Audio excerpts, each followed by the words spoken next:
मैं स्नेहा 24 साल की हूँ और बैंक में कैशियर की जॉब करती हूँ और मेरा बॉयफ्रेंड रमन। हम दोनों लिव इन रिलेशनशिप में रहते थे। रमन एक बिजनेसमैन का लड़का था। कहते हैं ना, रिश्ता कैसा भी हो, उसकी मजबूती अर्थात उस रिश्ते की नींव सिर्फ भरोसे पर टिकी होती है। हम रिश्ते तो बहुत जल्दी ही किसी से जोड़ लेते हैं, लेकिन वो रिश्ता हमें कब और किस मोड़ पर छोड़ जाए पता ही नहीं चलता। लेकिन रमन से मैंने रिश्ता कायम करने से पहले ही शर्त रखी थी। रमन ने भी मेरी आंखों में आंखें डालकर बोला था, स्नेहा, मैं तुम्हें कभी अकेला नहीं छोड़ूंगा। और देखो, आज इस बड़े से घर में मैं अकेली ही हूँ। ऐसा कहकर मैंने टीवी का रिमोट उठाया और चैनल बदल रही थी। हालांकि टीवी के रिमोट पर मेरी उंगलियां और टीवी पर मेरी आंखें जरूर टिकी हुई थी, लेकिन कहीं ना कहीं रमन का मुझे ऐसा छोड़ जाना अक्सर मुझे कई सवालों के घेरों में खड़ा कर देता था। मैं ऐसे ही ख्यालों में डूबी हुई थी कि तभी दरवाजे की घंटी बजती है और जब मैं दरवाजा खोलती हूँ तो सामने देखती हूँ कि रमाबाई, जो कि मेरे यहाँ काम करती है, वो खड़ी थी। रमाबाई को देखते ही न जाने क्यों मुझे गुस्सा आया और मैं उसी पर बरस पड़ी। रमाबाई, अगर ऐसे छुट्टी मारोगी तो काम कैसे चलेगा? इतने बड़े घर में मेरा मन ऐसे ही नहीं लगता और मैं इतना काम नहीं कर सकती। अब जाओ अंदर और बर्तनों के ढेर को साफ करो और मेरे लिए एक कप गरम गरम चाय बना कर ले आओ। रमाबाई के आने से मैं थोड़ी सी ओके हो गई थी। मेरा मन लगने लगा था। नहीं तो थोड़ी देर पहले मैं रमन की ख्यालों में ऐसे डूबी हुई थी कि भूल गई थी कि मेरी भी अपनी एक जिंदगी है। रमाबाई इतने में ही गरम चाय बनाकर लाकर मेरे बगल में रखकर अपने काम में लग जाती है। बर्तन धोकर वो अपने माथे पे पसीना पोंछते हुए बोलती है, मैडम, अभी तक आपने चाय की एक चुस्की तक नहीं मारी और देखिए, मैं सारा बर्तन, झाड़ू, पोछा करके भी आ गई और आप परेशान लग रही हैं। क्या बात है मैडम, मुझे बताइए ना। ऐसे अकेले रहकर घुट घुट कर क्यों परेशान हो रही हैं आप? साहब से लड़ाई हुई है क्या मैडम? अरे मैडम, बोलिए ना। रमाबाई की इन बातों को सुनकर मेरी आंखों में आंसू आ गए। वो आंसू मैं छुपाना भी नहीं चाहती थी और अब मुझसे रहा नहीं गया और मैंने रमाबाई का हाथ पकड़कर अपने दिल में भरे गुबार को निकाल दिया और फूट फूट कर रोने लगी। टीवी की आवाज भी आज तेज थी, लेकिन टीवी की आवाज से भी तेज आवाज थी मेरे रोने की।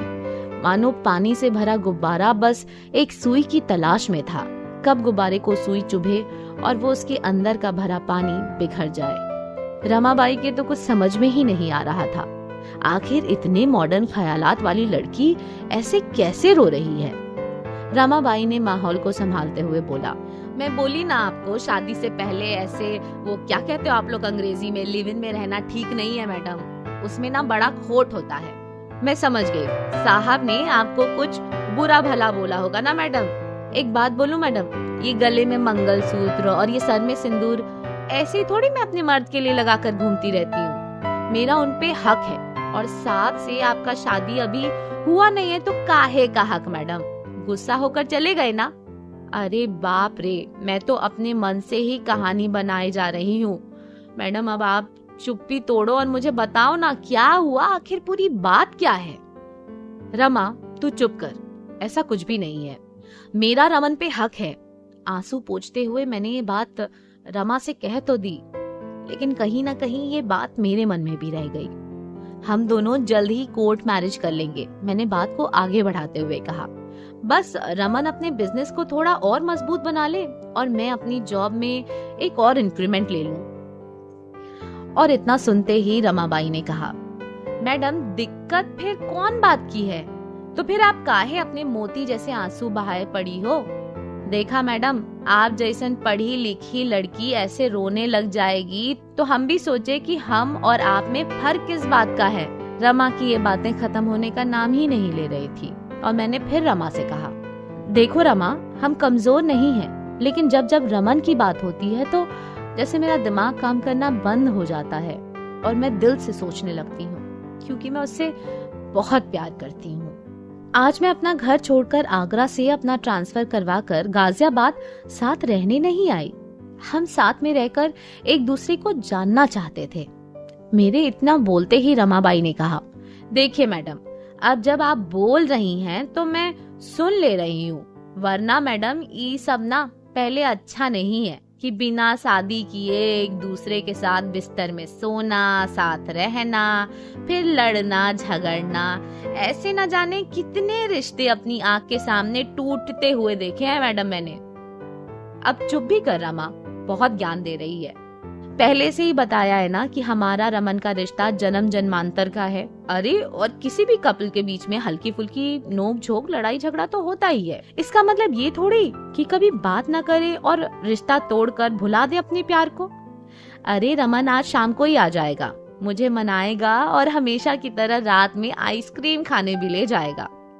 और मैं अभी रमा से ये सब बातें कर ही रही थी कि अचानक से मेरा फोन बजने लगा और मेरे दिल की धड़कनें तेज हो गई, मेरी आंखों में चमक आ गई। रमा बाई भी बोली, मैडम लगता है साहब भी उधर आपकी और मेरी बातें सुन रहे हैं, जो कॉल भी कर दिया फौरन आपके पास।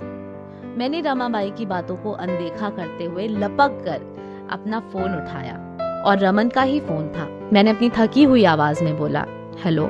उधर से रमन बोलता है कि स्नेहा, मैं बिजनेस के सिलसिले में बाहर जा रहा हूँ। जिस पर मैंने उससे पूछा कि वापस कब आओगे, और अभी भी रात वाली बात को लेकर अगर तुम गुस्सा हो तो प्लीज गुस्सा मत हो, अब ना मेरा लड़ने का मूड है और ना तुम अपना मूड बनाओ लड़ने का। जिस पर रमन कहता है कि स्नेहा, मैं बात नहीं करना चाहता कल के बारे में, कल की रात बहुत ही भयानक थी, शायद ही मैं कभी उसे भुला पाऊं। और हाँ, मैंने फ्लैट का रेंट और बिजली का बिल दे दिया है, अब आगे से तुम देखना। आगे से तुम देखना? What do you mean? जिस पर रमन कहता है, स्नेहा मतलब साफ है, अब हम साथ नहीं रह सकते और कल की रात के बाद मैं साथ रहना भी नहीं चाहता। सब कुछ खत्म हो चुका है और अगर तुम चाहो तो फ्लैट में रहो, वरना तुम भी छोड़ दो। इतना कहते ही फोन कट हो जाता है और मैं सोफे पर बिना कुछ सोचे, बिना कुछ समझे बैठ जाती हूँ। समझ में ही नहीं आ रहा था कि ये हुआ क्या। और मुझे देखते ही रमा भाई ने कहा, मैडम क्या हुआ? साहब को कुछ हुआ है क्या? साहब ने कुछ बोला क्या? अरे मैडम हुआ क्या, कुछ तो बताइए। और वो भाग कर किचन में जाती है और पानी लेकर आती है। मैं बार बार रमन को फोन कर रही होती हूँ और बार बार रमन मेरा फोन काटता है। इतने में रमा आती है और मुझे पानी देती है। मैडम ये लीजिए, पानी पीजिए और बताइए कि क्या हुआ। मैं पानी की ग्लास की तरफ देखती हूँ और उसके 1 साल पहले का सीन याद आता है, जब वो आगरा से अपने गाजियाबाद के लिए निकल रही थी। तो उसकी माँ ने पानी का ग्लास देते हुए बोला था, देख बेटा, किसी पे भरोसा नहीं करना और अच्छे से रहना, और अगर अब भी कुछ हो जाए तो अपना ट्रांसफर रुकवा ले बेटा, बहुत दूर जा रही है और वो बहुत अनजाना शहर है बेटा। माँ की ये बातें याद आई और मैं चीख चीख कर रोने लगती हूँ।